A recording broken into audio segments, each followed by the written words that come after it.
ओम शांति। इस अव्यक्ति मास में बंधन मुक्त रह जीवन मुक्ति स्थिति का अनुभव करो। இந்த அவ்யக்த மாதத்தில் பந்தனங்களிலிருந்து விடுபட்டு ஜீவன் முக்தி நிலையை அனுபவம் செய்யுங்கள். जब तक कर्मेंद्रियों का आधार है तो कर्म तो करना ही है, लेकिन कर्म बंधन नहीं, कर्म संबंध. எதுவரைக்கும் கர்மேந்திரியங்களின் துணை இருக்கிறதோ அதுவரையிலும் காரியங்களை செய்தாக வேண்டும். ஆனால் கர்ம பந்தனத்தில் மாட்டிக்கொண்டு அல்ல, கர்ம சம்பந்தத்தில் லேசாக இருந்து செய்ய வேண்டும்.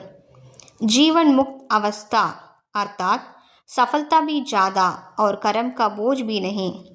ஜீவன் முக்தி நிலை என்றாலே அதிகமான வெற்றி, ஆனால் சுமையின் அனுபவம் இல்லை. जो मुक्त हैं वो सदा ही सफलता मूर्त हैं.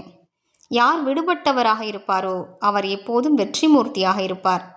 जीवन मुक्त आत्मा सदा फलक से कहेगी कि विजय निश्चित है, सफलता जन्म सिद्ध अधिकार है.